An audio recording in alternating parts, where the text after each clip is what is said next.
Support comes from Mosby Building Arts, installing energy-efficient windows to help lower utility bills year-round. More at callmosby.com.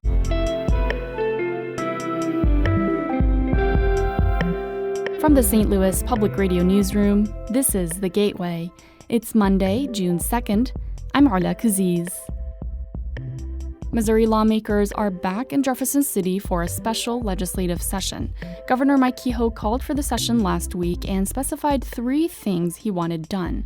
That includes legislation that allows the state to help fund new stadiums for the Kansas City Chiefs and Royals. There's kind of an urgency to see this through, but I just don't know how this is going to go over with lawmakers. St. Louis Public Radio's Jonathan Ahl speaks with State House and Politics reporter Sarah Kellogg on what to expect during the special session. That's coming up after this news on The Gateway. Illinois lawmakers over the weekend passed a $55.2 billion state spending plan.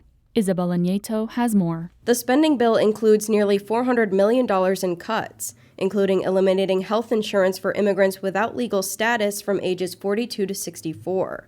State Representative Robin Gable says uncertainty at the federal government impacted the state's budget plans. It is balanced through smart cuts and through smart revenues, not balanced on the backs of working families. Republicans ridiculed the plan for how much it's spending, including pay raises for legislators. The governor says he'll sign the budget. I'm Isabella Nieto. One Republican state representative who says he's displeased with the $55 billion budget is Kevin Schmidt of Millstadt. He says there's too much spending and accounting maneuvers. Schmidt says those factors add up to a messy budget. There was a lot of accounting gimmicks where they're moving money from one fund to another to try and balance it. Yeah, I definitely don't think it's a good budget for people of Illinois. Schmidt says raising taxes on tobacco and sports wagering may be the most ideal areas to create new revenue, but he thinks Illinois taxes are already high enough. And despite the cuts to spending on health care for non-citizens, Schmidt, like many Republicans, says the state should eliminate all of that funding. St. Louisans are still waiting on President Donald Trump to sign off on federal aid that could help May 16th tornado victims. St. Louis Public Radio's Jason Rosenbaum reports that Congressman Wesley Bell wants Trump to take action now. Governor Mike Kehoe sent Trump a major disaster declaration last week for the May 16th storms. After Trump signs it, tornado victims could have access to FEMA's housing, transportation, child care, and health care assistance.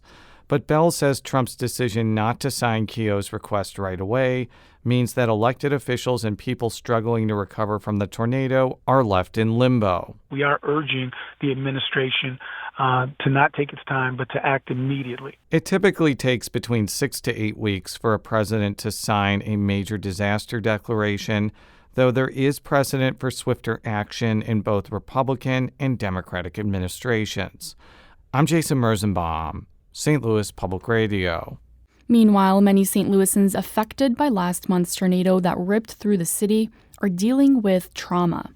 Candace Cox is a licensed clinical social worker and founder and executive director of Chaos, Inc. It's a St. Louis mental health organization specializing in families experiencing traumatic loss. Cox says it's okay for parents not to have all the answers right now, but she says creating a safe space to openly talk with their kids is important. Being able to teach our babies that it is okay for them to feel how they feel and explain it to them that, baby, this is a grieving process. And for the adults to be transparent with their kids and let them know that it's hard for me too. Chaos, Inc. is providing virtual healing sessions every Sunday from 12 to 1 p.m. Visit stlpr.org for a list of mental health resources. The Christian broadcasting company that owns Joy FM is the winning bidder for community radio station KDHX.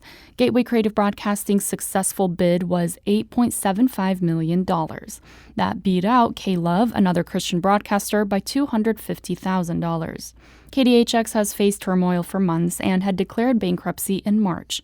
A federal bankruptcy judge must still approve the sale. A group of community supporters called Love of KDHX plans to object. Such objections are due to the court by Tuesday, and a judge could approve the sale at a hearing on June 9th. There were black bear sightings in St. Charles County and southern Illinois last week. St. Louis Public Radio's Olivia Mizell reports that the bear population is continuing to grow in the region, and bears entering urban areas has become more common. Multiple reports were made last week of a black bear making its way through the St. Louis area. Patrice Pyatt is the wildlife damage biologist for the Missouri Department of Conservation. She deals with human and wildlife conflict and says this will become more common as the bear population continues to grow. This is their natural territory. They are native here. Anyone could see a bear when they're out and about. She says reports of the bear in the St. Louis area had decreased by mid-last week, meaning it has likely left populated areas. Pyatt says if encountering a bear, give it space and don't interact with it. I'm Olivia Mizell, St. Louis Public Radio.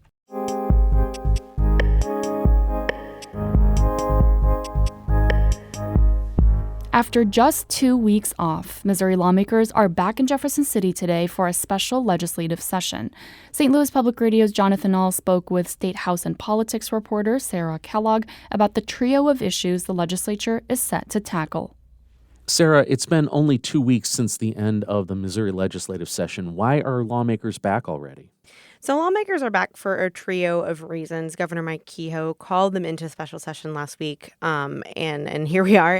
The issues are storm recovery for the recent tornado that hit in St. Louis, as well as prior storms that happened in March and April, as well as funding for stadiums for Kansas City, the Royals and Chiefs. And then also there are a couple budget items that failed to pass this year, and Kehoe wants to see some of those make it across the finish line. And what does the governor want to accomplish regarding storm recovery? So there's a couple things. There's a couple pieces of legislation he wants. One is legislation that establishes an income tax deduction for insurance policy deductibles that are incurred by homeowners and renters due to damages caused by the severe weather. And that deduction would be limited to $5,000 per household per disaster in a calendar year. Now, to be fair, that's not a tax credit, so it's not dollar for dollar, so it won't be that much money. Kehoe said that program would be available for future storms as well. And he also wants to enhance the ability of the Missouri Housing Trust Fund, administered by the Housing Development Commission, and that would expand eligibility for housing response grants. And he also wants to put $25 million into the Missouri Housing Trust Fund. Now, some lawmakers say that's not nearly enough, but that's what he wants to do with storms. The governor also mentioned some projects that almost passed this year. So what's the situation with that? So there was a House Bill 19, which was a budget bill, and that did not pass. It actually was a failed budget bill because the House decided to not take it up kind of last minute. The Senate didn't know that they were going to do that, and that had capital improvements across the state. And so there are some projects in there that Kehoe wants to see passed. That includes $25 million in general revenue for the Radioisotope Science Center at the University of Missouri Research Reactor, which goes towards disease research, including cancer research. And the governor also said the legislature will look at non-general revenue projects, so like maybe federal funding or money they get that's not just our state GR. That's another one. We'll see how that goes over, because I think a lot of lawmakers just want to see the entirety of House Bill 19 back, but we'll see what happens. You mentioned the Chiefs and the Royals. Is there a plan, and how's that going over with lawmakers? That plan, if I believe it is the same piece of legislation that failed to pass in the last week of session, I'm assuming it's going to be the same language, and it allows the state to help fund new stadiums for the Chiefs and Royals. It's actually for NFL and MLB stadiums, so it's a little broader than that, which means the Cardinals could maybe take advantage of it if it passes, but there's no dollar amount for the funding that's been specified, but it's likely to cost hundreds of millions of dollars. And we're in this because last year the Kansas legislature offered hundreds of millions of dollars to poach those teams across the border.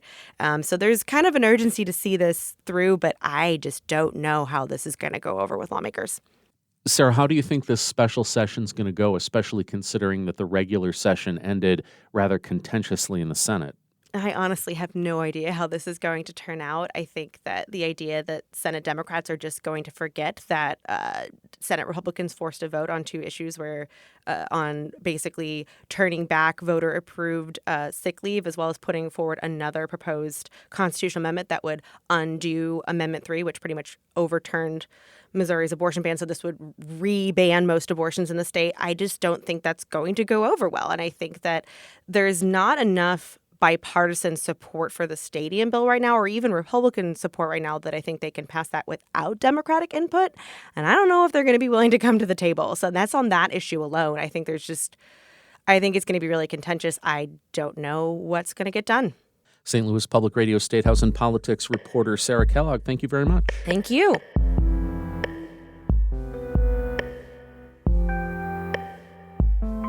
That was St. Louis Public Radio's Jonathan Ahl and Sarah Kellogg speaking about the special legislative session beginning today.